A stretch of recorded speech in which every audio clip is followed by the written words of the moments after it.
Astrology describes the outer influence of energies that a person's body is going to be swimming with or dancing with in the XYZ to come. And then looking at their dreams allows us to go inside to their personal unconscious to see if there's any messages from the inner landscape that we can unpack.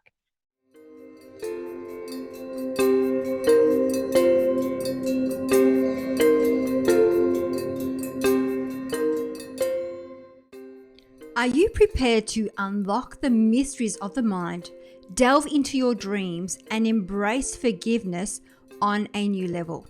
In this engaging podcast interview, we are privileged to explore these topics with renowned psychologist, dream expert, and astrologer, Dr. Michael Lennox. From decoding the secret language of dreams to diving deep into the realm of radical forgiveness, Dr. Lennox guides us through an enlightening journey of self-discovery and personal growth. Beyond dreams and forgiveness, we also venture into the fascinating world of the subconscious mind. Dr. Lennox demystifies experiences such as hypnagogic and hypnopompic hallucinations and guiding us into confronting the shadows of shame. This captivating conversation promises not just to equip listeners with new tools for understanding their dreams and subconscious, but to illuminate and transformative path towards a life of radical self-acceptance and empowerment. It's now time to tune into this one very inspirational human being. Enjoy.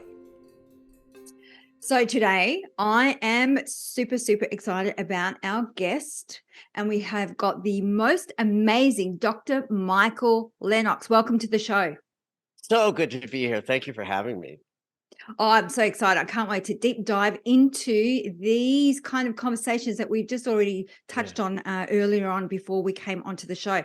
So Michael, the way that we love to start the show, we always love to start the show by asking our special guest, what inspired you to do what you do today? Tell us your story. Oh, okay. You know, dream interpretation and astrology are the main sort of areas that I dove into and generated expertise, in my life. But as a kid, this started in high school with just standing around the hallways by your locker going, oh, I had the craziest dream last night. And I happened to read Freud's interpretation of dreams when I was 15 or 16 years old. It showed up on my mother's shelf. She was getting a master's in social work. I read this book about dreams. I loved dreams. And I just got kind of ballsy in high school. And I said, well, tell me what you dreamed. I might have something to say about it.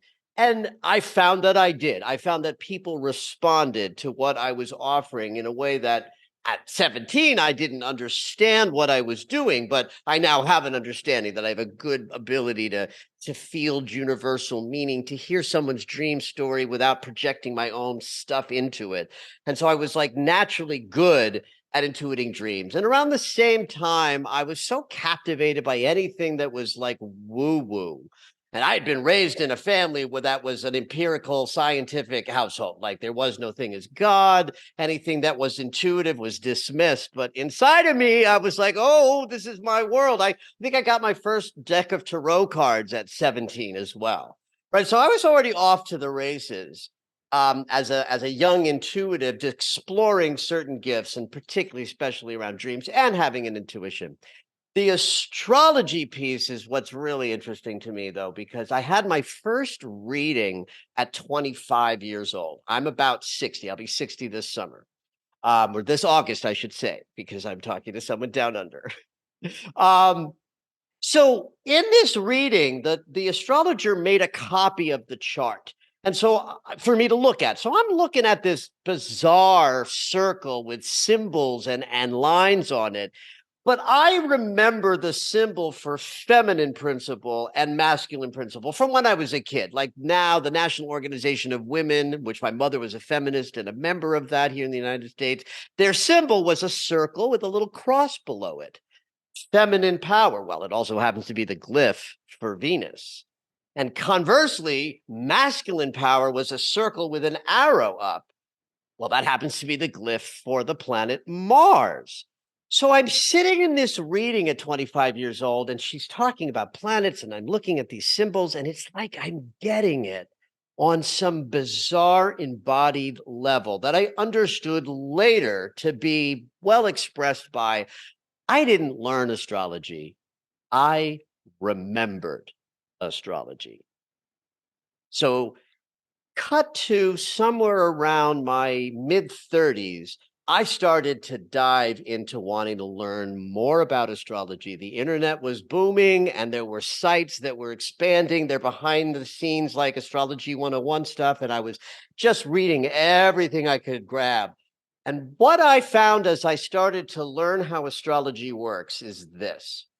I had a narrative and a myth about myself that I was someone who was always sick. My father had some real bona fide health problems that eventually took him out. He really had illness. In my neurotic attachment to thinking that I was going to play out the same illnesses as my dad was, and I had this experience in my body that was like every once in a while, every few days, I felt sick. Well, what I learned from astrology was the days that I had this feeling were days that energy that was hitting my chart were big.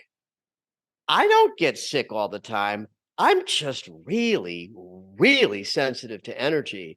And when I shone the light of astrology on this pattern of my body sort of feeling a little overwhelmed with energy and then normalized, I was like, that's what it is. It's just energy. And this tool measures that. And that got me very jazzed. And I just dove in deeper. And within 2 or 3 years of studying, I was ready to sit with people and do readings, as a profession. And I'll just throw the last piece in there. When I was finishing up my 30s, working at Playboy Enterprises as new business development, the most soul crushing, though fun job. It's like, this is not working for me. I need to be helping people. I need to be working with people. I need to be speaking. I need to be doing inspirational work. Let's just go to grad school. We'll get a master's and a doctorate in psychology. I have no idea what I'm going to do with it, but it'll change my life. And it did. So from the age of 40 on, I have like a full-time career of 2 decades of teaching people how to have a more actualized, integrated, and powerful self-expression through astrology, dream interpretation, consciousness exploration, shadow work, and all the things I know how to do, I teach other people how to do so that they can self-investigate, heal the wounds, come into wholeness, and have an extraordinary life. That's my Wow, story. that is amazing. And I've never heard it explained that way because I too have those moments. And because I am very, very sensitive, Sensitive, yeah. extremely, highly, highly sensitive. But Yeah. I've never thought about it's a cosmic what's in the Yep. environment that's impacting my sensitivity. Yep. Well, if you know yourself as sensitive, Catherine, you must know certain things that are tangibly visible that you respond to, right? Weather, other Yes. people, the stress of your day, yesterday's, problematic interactions, all of the things that this makes me sensitive, that makes me sensitive. And I can kind of see those things. Well, the changing energy that we're like swimming through any given day is the most signifying sort of factor in what a day is going to feel like from the inside out. So, truly, the greatest sensitivity comes from something we can't see or perceive, but that astrology measures. That is amazing. So you'd obviously be looking at the sky every single day as to what impact. And so how do you navigate around that, knowing that these energies are coming or in the hemisphere? How do Yeah. you? Because I think I'm trying to get. I just got a picture. It's like you're dancing with the energies rather than Ooh, yeah. yeah. But I don't know. How do you do it? Well, today, after 25, almost 30 years of playing around with this, tool, um, I only go to my chart personally in a moment when I'm feeling squeezed in a manner that I don't understand. And I'd be like, all right, today's just too off. Let me go to the chart and see what's the archetypal meaning around the energy that I'm dancing with and get some sort of guidance about what to do.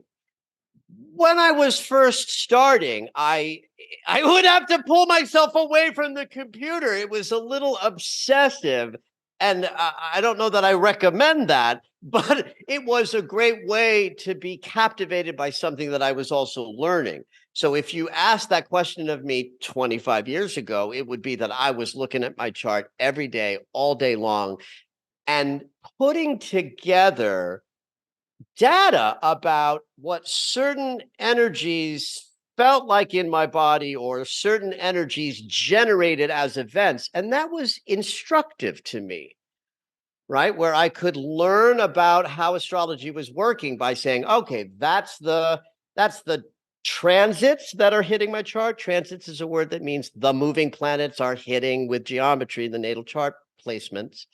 Um, and so everything was fodder for learning.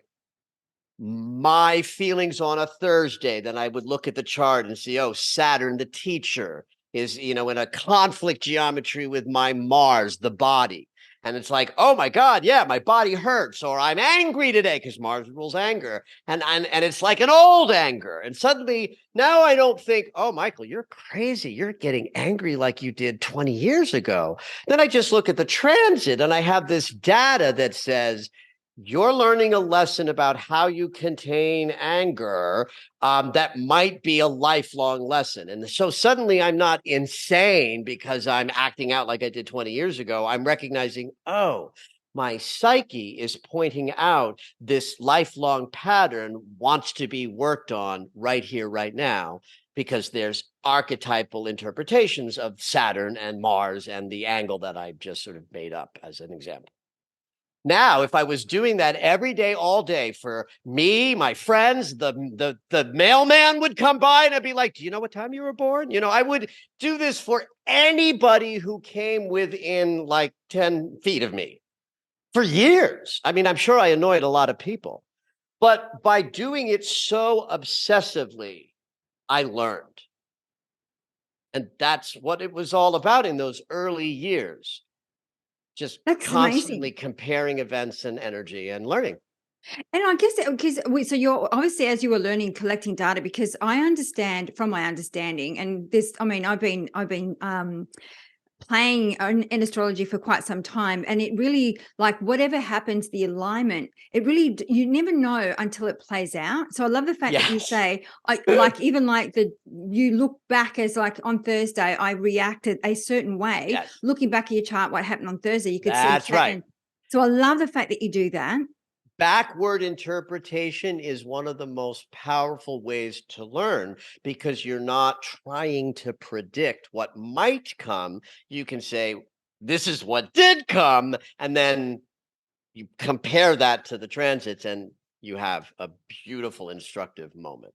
So you never look ahead of time. You don't look ahead of time Well, to I see what's do. I coming? mean, of course I do. In fact, a session with me is really about, like in any given reading with somebody, I'm going to spend about a little over a third of the time unpacking the year we're coming out of. So that's a case where I can say, here's what the energy was of last year. How did it play out? I'll spend a few minutes describing it in language of energy and sensation. And then they'll go like, well, that was right on the money. It was like this. And then they tell me their story.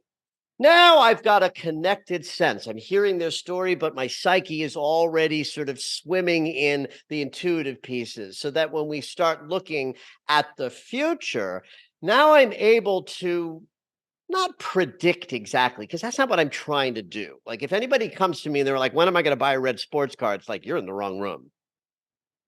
Right. I'm here to help you unpack your psyche. Right. So it becomes then easier because I'm already in the intuitive connection and I'm hearing their story so that we can together figure out what might happen in the time to come, but based on what the current moment feels like and what the past included.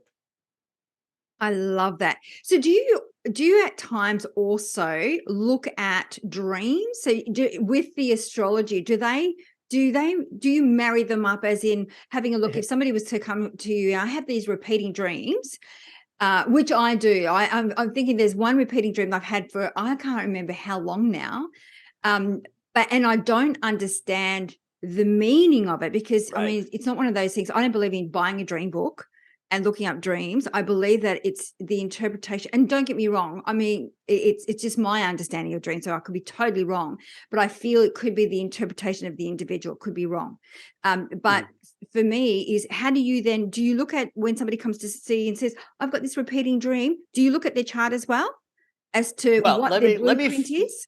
let me first say one thing about what you shared about your perspective of dreams. Dreams are sacred and they live inside of you.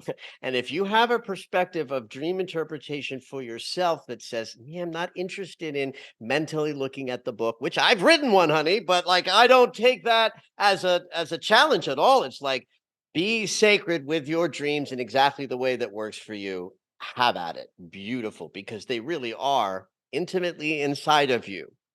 What's exciting though for me is when somebody in an astrological reading will also say, but or and I also have this recurring dream. That's like one of my most exciting moments where I get to put together two ways of helping somebody unpack their experience.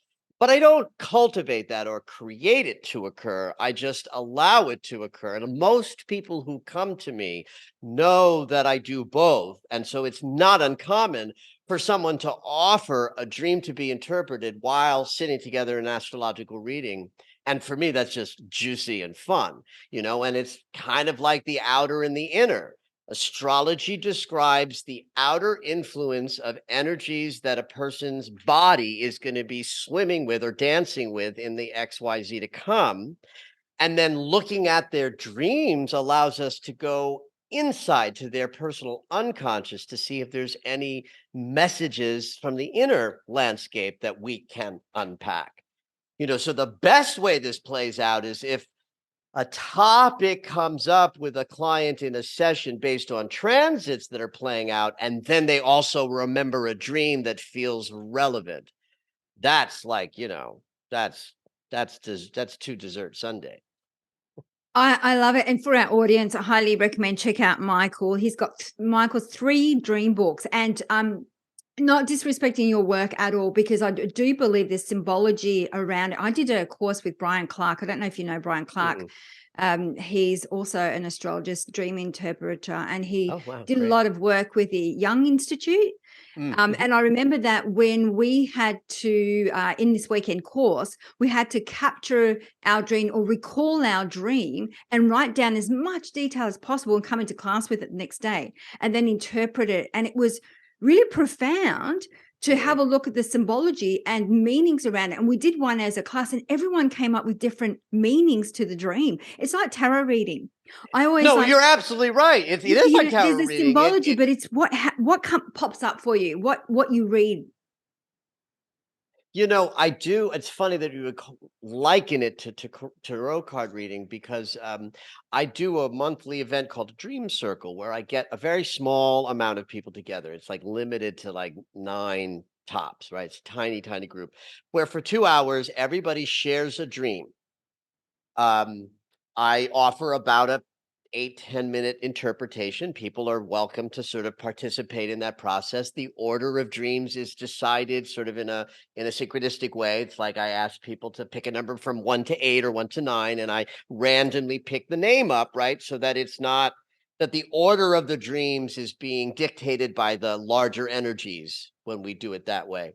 And how I help a newcomer to this event understand what it is. I say, you're going to bring a dream, you're going to get an interpretation to your personal dream. Yay. But that's not really why you're here. We're here to do a circle where everyone who's here at this moment is by divine appointment. We're gathered together in a consciousness that was preordained to have a snapshot of this current moment where everybody's dream should be considered to be everybody's dream, and that each section and interpretation that I offer is like a different card in a tarot layout. So that what I'm also offering is like a group interpretation based on the themes of the dream. If each dream was a card, and I kind of, distill each dream down to an essential meaning, and that by the time we're done, we've had a group collective revealing experience that is exactly like interpreting a card in a layout. Wow, I just had a moment. Mhm. I with my reoccurring dream, the card that came up for me was the Hermit card because in my Ooh. ever since I can't remember how young I was, I have this repeating dreams of floods and me saving people up on the mountain, Yeah, rescuing them. yeah. I've had that repeating dream forever. And sometimes it disappears, but then it comes back. But every year I have that dream without a doubt. But Wow. it's almost right. It repeats for a moment of time and then it goes away. But then it comes back the next year. Same thing. Fascinating. And so you've got a dream then that's about the overwhelm of the unconscious, the overwhelm of emotions, because water and the ocean is about, our deeper unconscious, where land is akin to what we're aware of consciously. So a dream of water rising up as a wave that is overwhelming is for the dreamer to be processing that overwhelm so they can sort of wake up the next day and do it again. But if you go a little bit deeper than that, a little bit past the mundane thing of like, oh, boo hoo, I'm a little emotionally overwhelmed, and this dream helps me process that. These cycles of unconscious diving and then conscious awareness, diving into the ocean and coming back to land. That's like one of the mysterious cycles that underpins our life in a kind of invisible and magnificent way. And so the Hermit card, in response to that dream, for me, like if it were my dream about a wave that overwhelms me and grabbing everybody to higher ground, how that would relate to the Hermit card would be, as I pull interior and get rid of the outside world periodically, I know myself as a humanity-based human being who must learn to go with the cycles, to know when it's time to dive into the ocean, when it's time to pull to higher ground. The Hermit is the one who says, I will turn within to learn the mastery way. So Yeah. I can see a great connection between that card and that dream experience. Yeah. Isn't it interesting? And here I am thinking that, because I always wake up feeling like I'm saving somebody's life. And then I wonder whether it's like, and this is why I was asking about the astrology, because of the work that I do, I'm very similar to you, helping people. And it's a Yeah, drive. I yeah. would help others before helping myself. One of those things that I love to do. It's just that I'm just a giver. Yeah, Yeah. So I obviously dreams are understand. really important. And so how do we find the patterns in our dreams? Like, is there a process? Mm, Because I know some people say you journal, right? And then right, you right, right. try to break it down, like the people in your dreams, the actual event, what and what they all meant for you. So, Yeah. is there a process? Let me start with this. Before I speak of a process, let me speak of a hierarchy. Dreams help us grow in wisdom. We go to sleep at night. Our conscious awareness is part of that sleep. It shuts off, thank God, because that's the part of us that we identify. This is who I am, how, when I am, where I am. I know myself. That's my mind. Thank God. It goes to sleep, and we get to marinate in the deeper parts of us in the unconscious. And in dreams, we're usually processing fears, limitations, places where we're saying no to life, where we're overwhelmed, and we wake up the next day having spent some psychic time in conflict, fear, dread, death, all of those scary things. And we wake up ready to rise to another day. And that act alone makes us more wise on a Tuesday than we are on a Monday, whether we know we're dreaming or not. irrespective of our conscious awareness of the dreaming process, we grow in wisdom by virtue of going to sleep and waking up every day. So, right there, dreams are doing something for our psyche that is necessary. Now, remembering a dream amplifies the hierarchy up to the first level of what I would call dream work, meaning doing something with the dreams that happen. So even just remembering a dream is a reflection that your conscious awareness is interested in more engagement with the unconscious mind. And somehow that shows up as remembering a dream. If we then record that dream, write it down, and imprint it into our awake conscious memory, we're taking that hierarchy to yet a higher level. Now we're engaging with our conscious mind deeply with the dream's content by recording it. And so we're having then a richer, like if you think of this as a conversation, a back and forth conversation where the unconscious speaks to us in dreams and then the conscious awareness returns the knock knock joke, knock knock, who's there, right? The dream says knock knock, and the conscious awareness writing the dream down is like saying who's there. Then the unconscious, if you write the dream down, will respond with the next dream, whether it's the next night or a few nights later or a week or month later. The unconscious will respond with offering more information because you wrote that dream down. Now, the next level up is sharing the dream with another human being, even if it's like your girlfriend on the phone or a text or an email. It's like, oh my God, I had the craziest dream. That amplifies the dynamic, excited dance between the unconscious and the conscious awareness because we're bringing in the soulful act of a sharing with another human being. Then I suppose a little bit higher than that would be the kind of work you started to describe, where you go deeper into what the dream might mean by either ruminating over the symbols that show up. You describe something like listing every character in the dream on a piece of paper and maybe writing some description that sort of amplify or illuminate what that character is. Like, it doesn't matter what it is. Just sitting down with a piece of paper and writing or drawing or culling from the dream symbolism is rich. Now, if you're a person listening to this podcast going, I need to know what to do so I do it right, well, I got bad news for you. There's no right way, right? I'll add the final last hierarchy piece, which is to be creative in response to the dream, meaning draw the dream, write a poem about the dream, put on some music and dance naked around your living room in the style of the dream. You know what I mean? Like, it doesn't matter what the creative act is, as long as it relates to the dream and signals to the unconscious that you're really serious about opening the doorway even greater between what's available down there from dreams and not. Right. So hopefully anyone who's listening to this gets primarily that it doesn't matter what you do with a dream when it comes, doing anything is rich.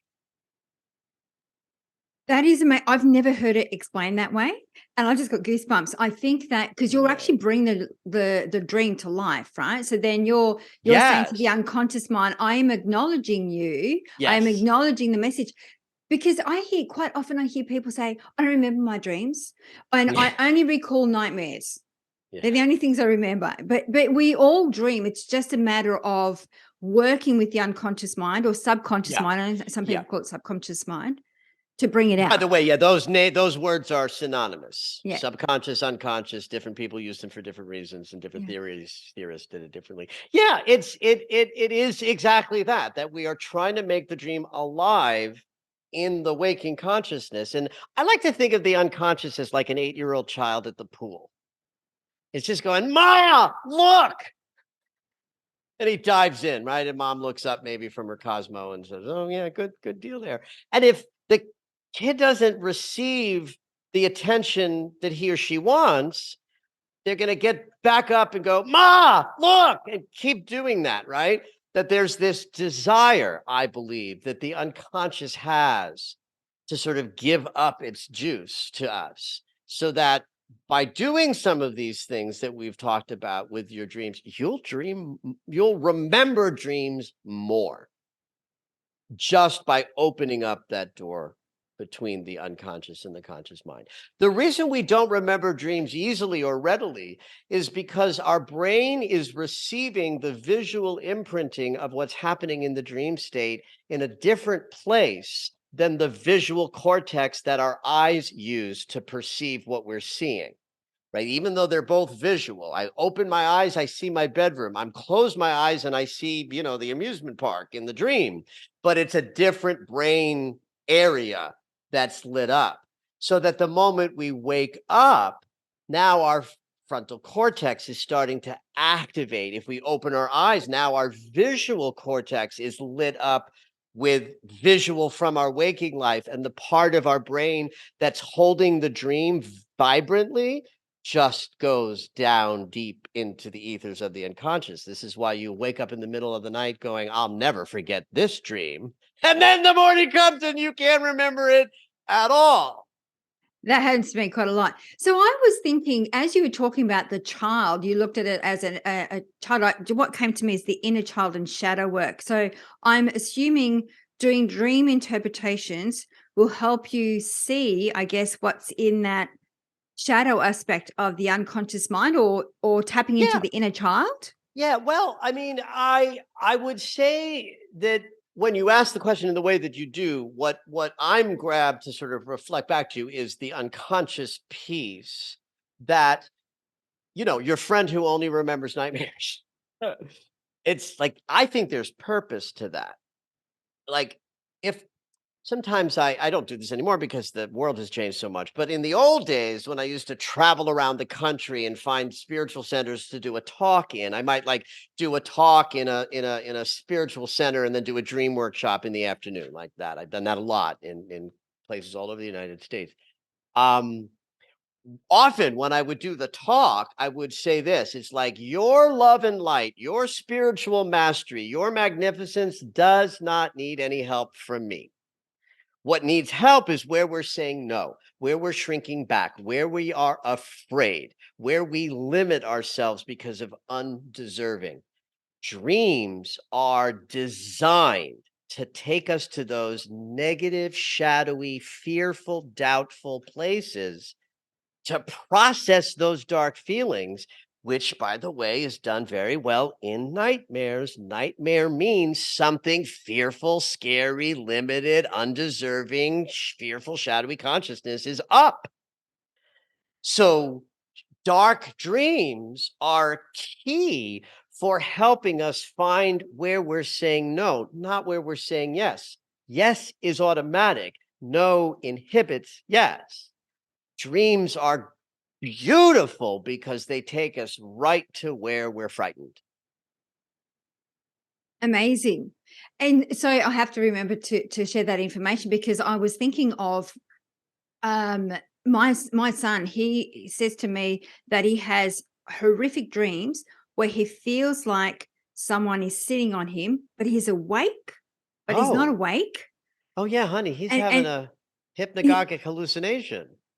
yeah, Yeah, honey, this is a whole thing. How old is he? he's 28, and Okay. he's experienced it a couple of times, and he's looked Yeah. into it.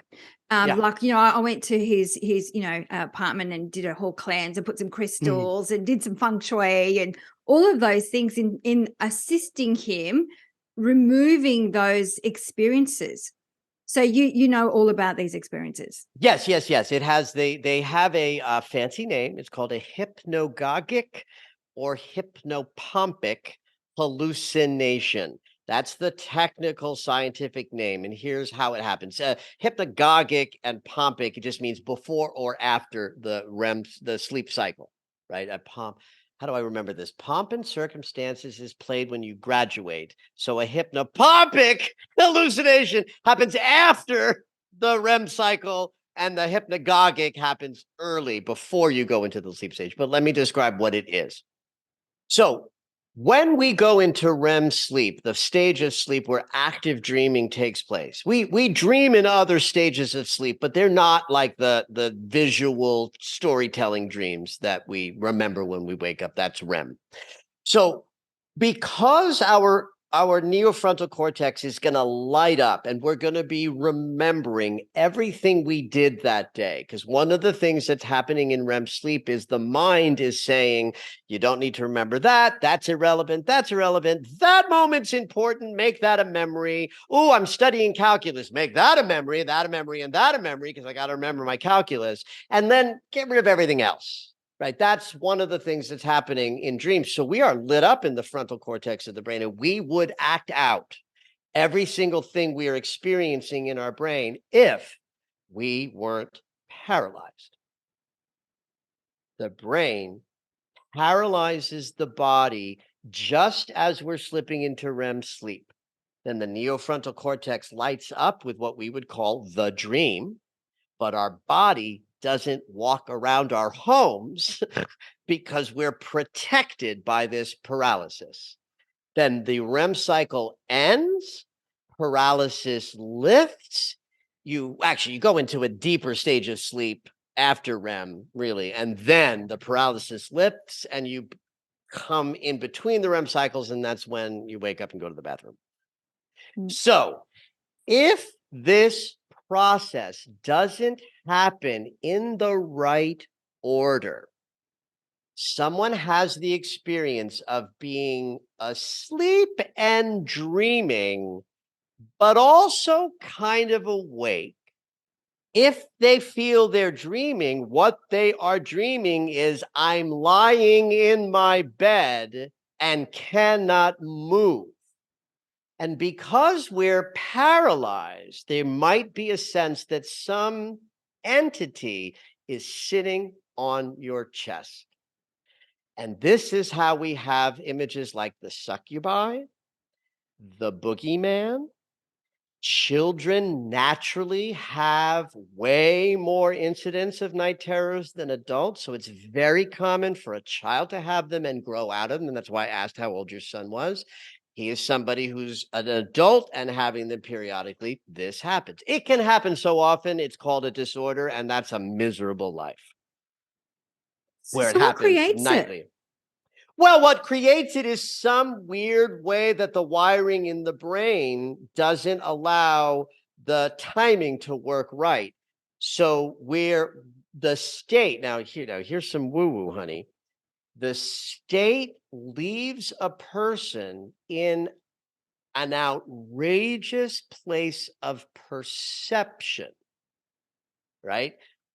When we're asleep, our conscious awareness mind goes asleep. And that's why dreams are so vibrantly, energetically magical, right? Because we don't have the limits of our waking mind saying, I can't fly, I can't turn into a thing, we can't make that magic. But in dream world, everything and anything can happen, right? So that perception is multidimensional. We'll just leave it at that. Just trust me that that's what it is. We are connected to other dimensions when this three-dimensional speaking monster called our thinking mind goes to sleep. So if we wake up, but not totally, if just a little bit of that waking mind winks up, because that's what's happening to your son. A little bit of his waking mind is winking awake because he's waking up out of the sleep cycle, but the paralysis is still present. He's going to feel a sensitivity around what he's perceiving in the room. And then the paralysis will tell him something's evil, something's bad.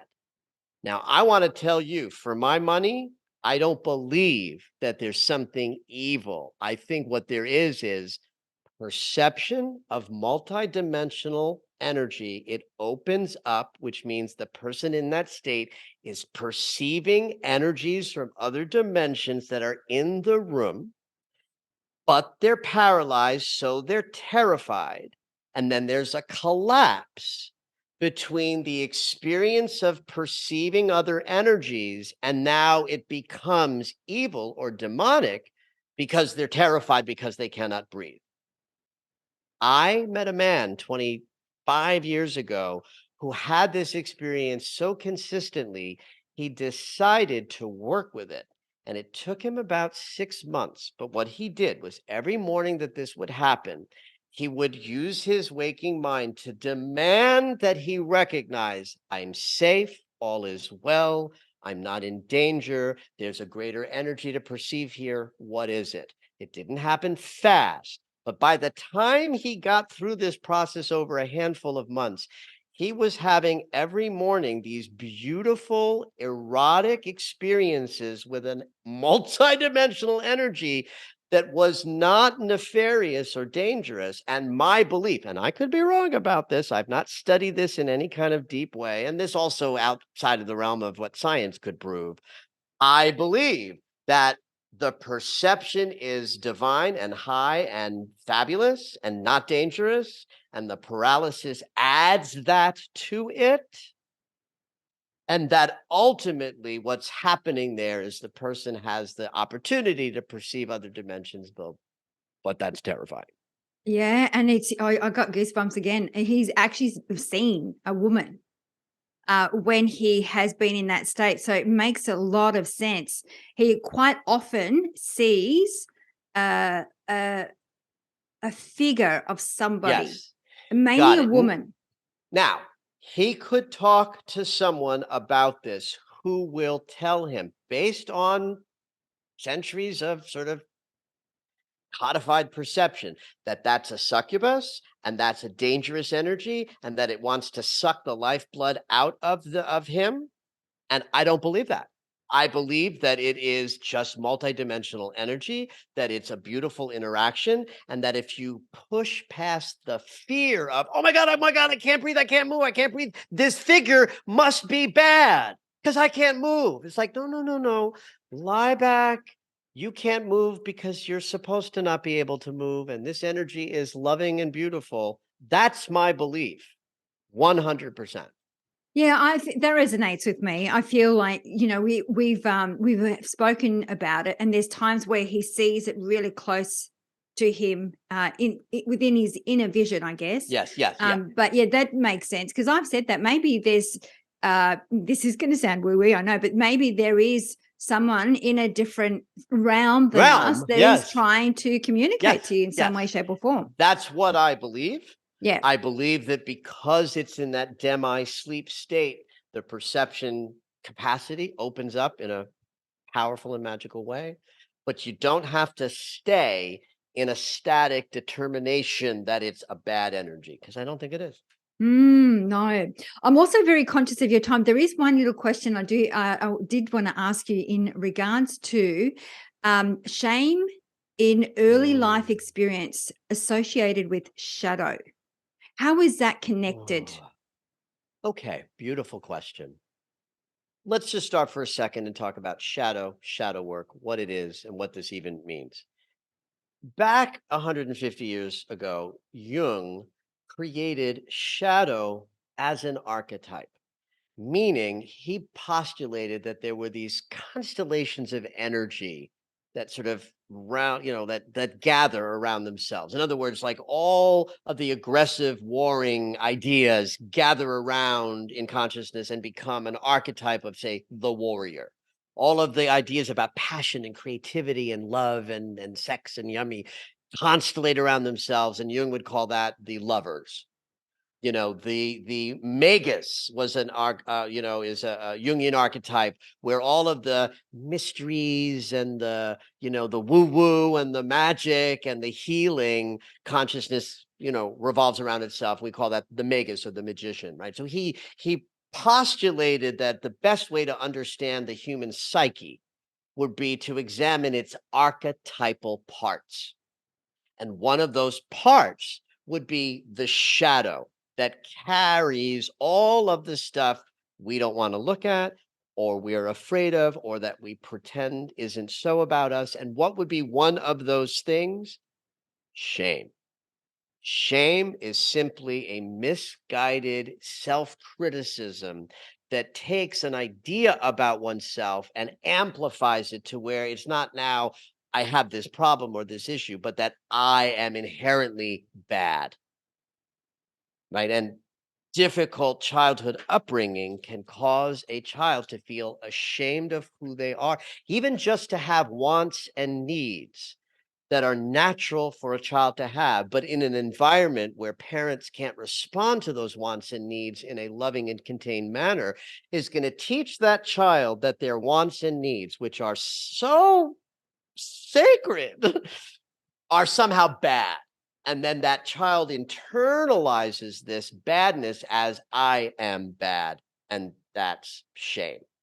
So Jung would say there's an archetype that holds all that stuff.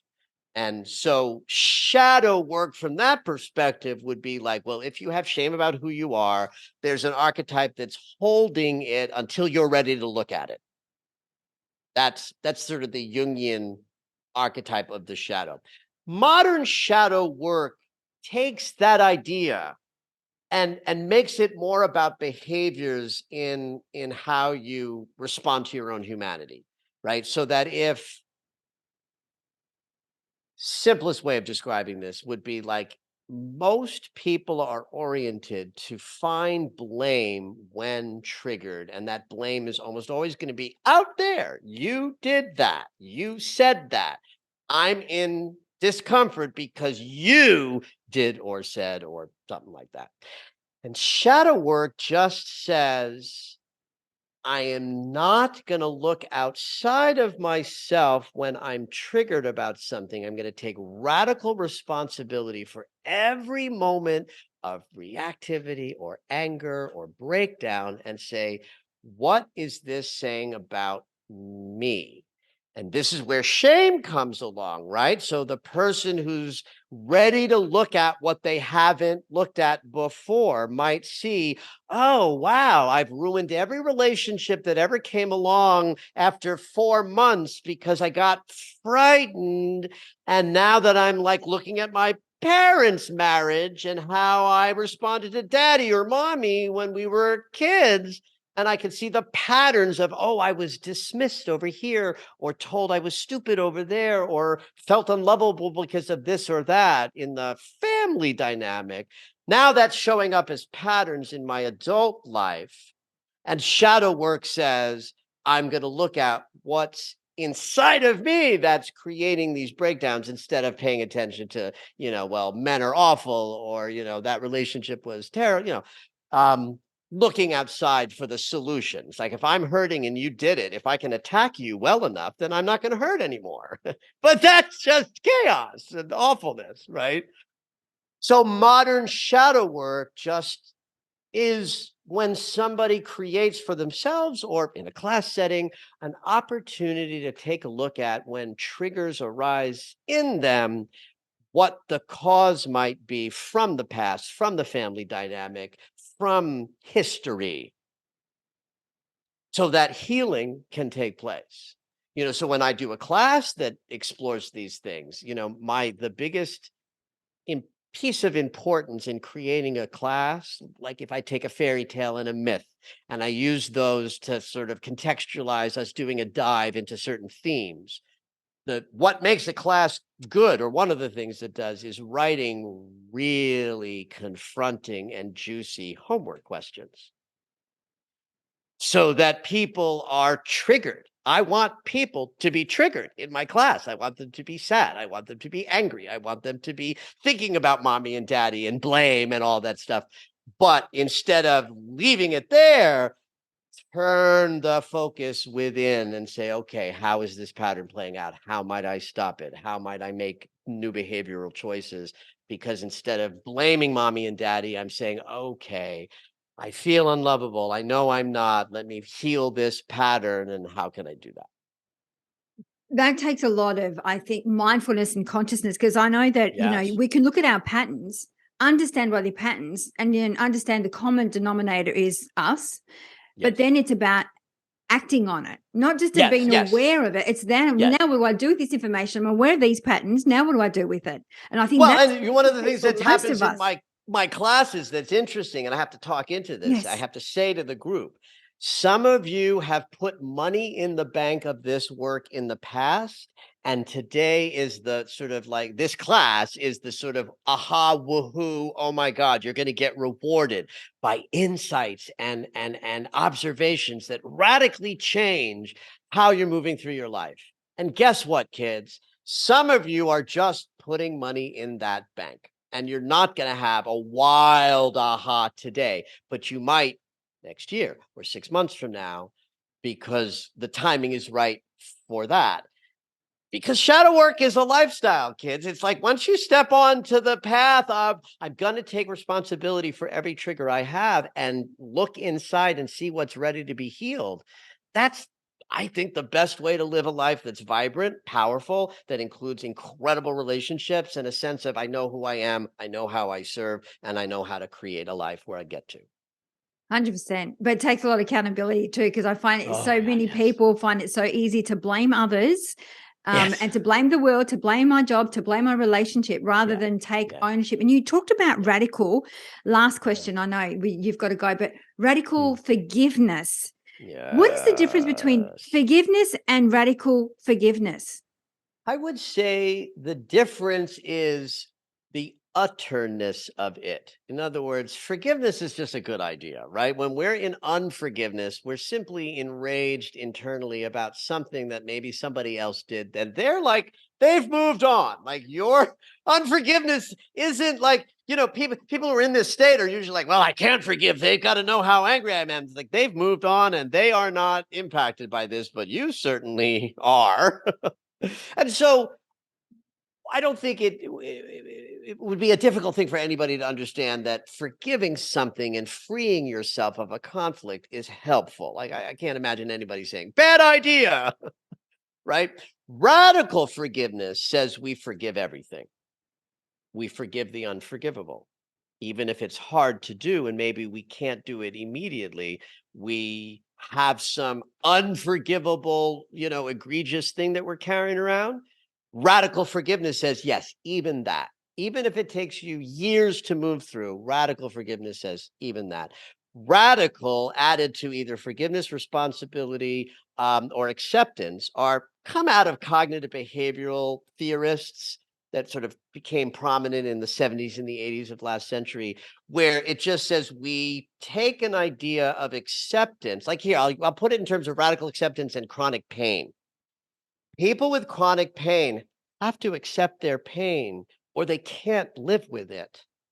And so radical acceptance says, I do it every day, every minute. I face this pain and I say, I radically accept this pain, because just accepting the pain isn't strong enough to battle chronic pain. So back in the forgiveness world, it's like if forgiveness is the top line into healing and transformation, then we want to adopt a policy of any unforgiveness gets worked on no matter what. And that's where radical comes in.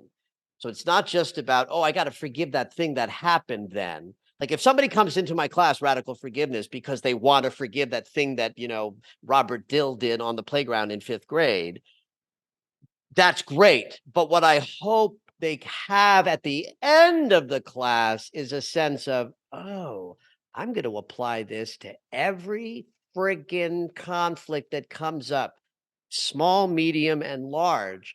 Why? Because I want to live in a body that's free, and unforgiveness is a constriction on the body's freedom. And radical just says without hesitation, without equivocation, and leaving nothing out.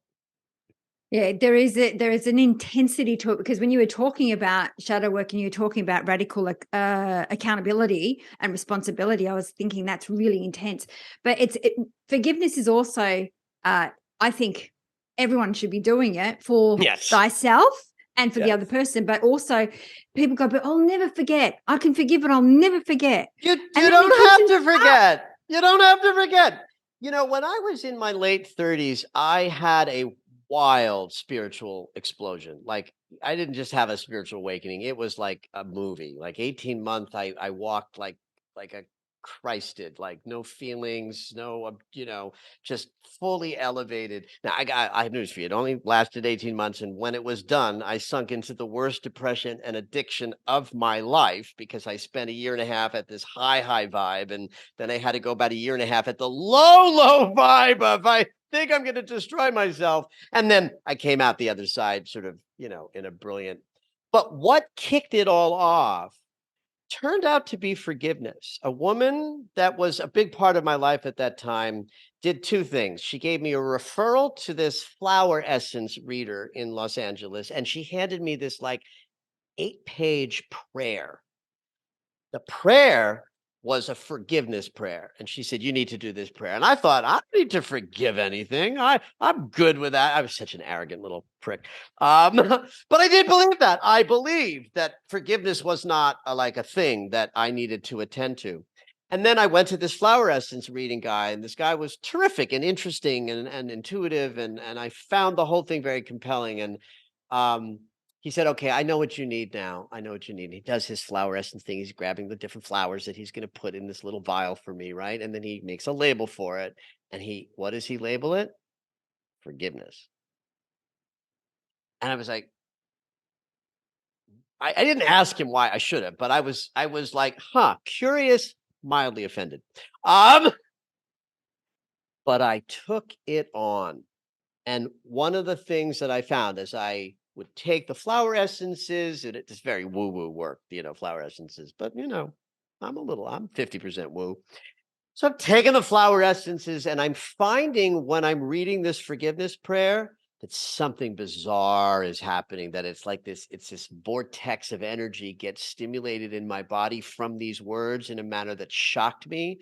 And so what I wound up doing is diving. I mean, if he thought I should do this, if she thought I should do this prayer once a day and I should take the flower essences once a day, it was like, how about 8 times a day? How about, that's just the way I take things on.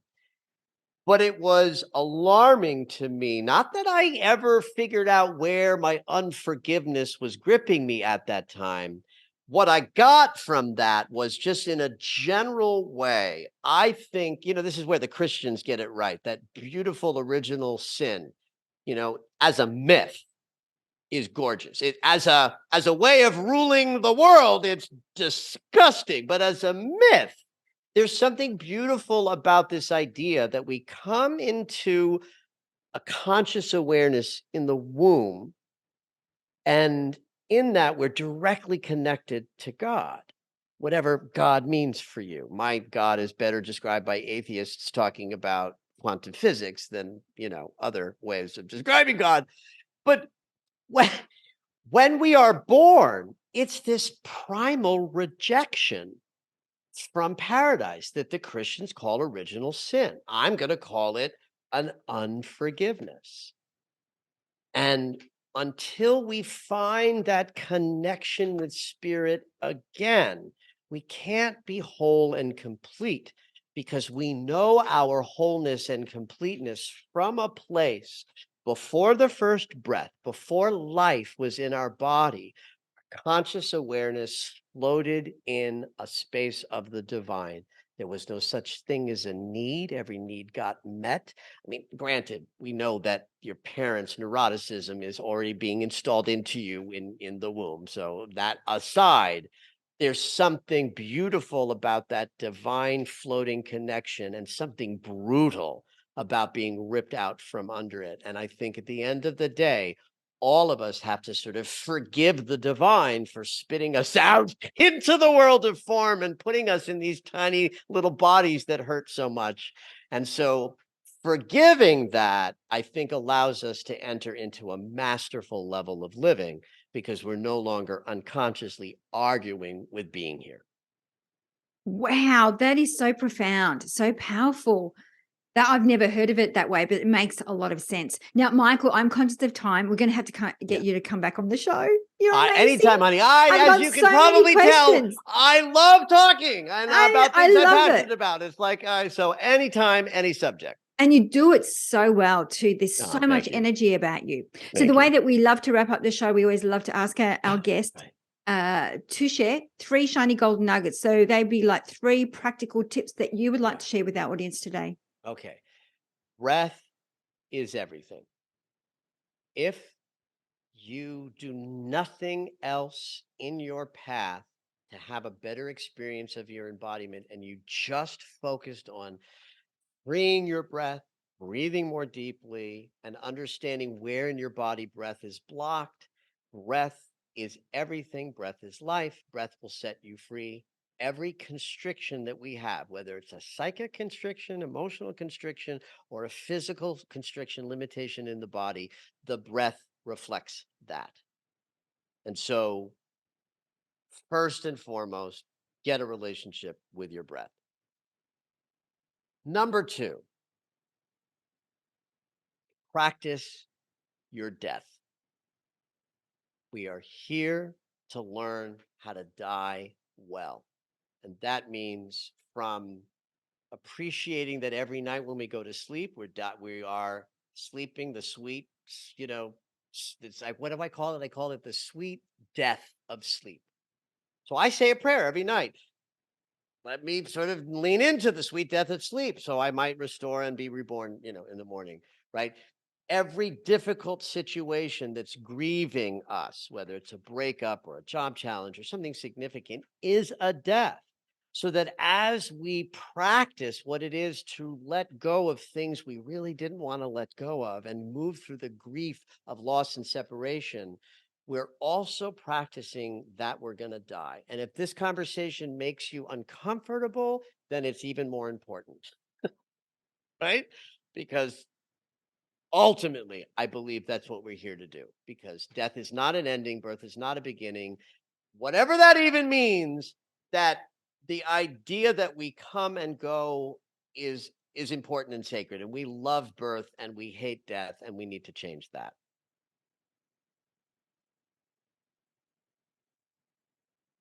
Number 3, rest. I think people have shame around their needs for rest. We live in a world where productivity is such a coin of the realm. We get very swept into the idea that rest is antithetical to productivity, when in fact, I would say the opposite is true. If you don't periodically touch into what your body needs and give it lots of time doing nothing and resting, how can you possibly raise up the energy to accomplish things in the long game? Renew your relationship with your body's need for rest and remove the shame in giving it all the rest it needs. I loved all 3, and especially I've never heard the second one, but I relate. I'm a Scorpion, rising Scorpion moon. So to me, it kind of Oh, like a vision of cutting off the day. Like it's yes, like, and you're beautiful. born the next Yes, morning. So at that's nighttime right. you die, but then in the morning. That's right. So I just got this whole transformation piece. I loved it. So thank you so Yay. very much. So where could our tribe find you? Where do you hang out the most, Michael? I would say the best way to get in touch with me and my world is to go to my website, michaellennox.com, and sign up for my newsletter. Get on my email list, because all of the things that I do are announced. There will be a lot of emails, but they include a full moon and a new moon report, a monthly astrology forecast. I'm putting out lots of stuff. I would say of the social media places to find me, Instagram is probably the best at this place. And that's Dr. Lennox Dreams, DrLennox, Dr. Lennox Dreams on Instagram. If between the website and Instagram, that's close enough. You can find the other places that I go. I've got a weekly a podcast called Conscious Embodiment, Astrology and Dreams with Dr. Michael Lennox, and it's everywhere podcasts can be found.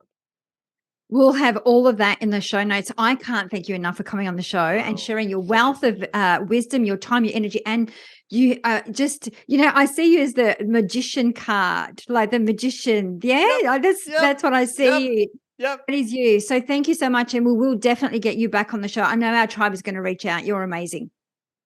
Thank you so much for having me. This has been a Just a delight. Thank you.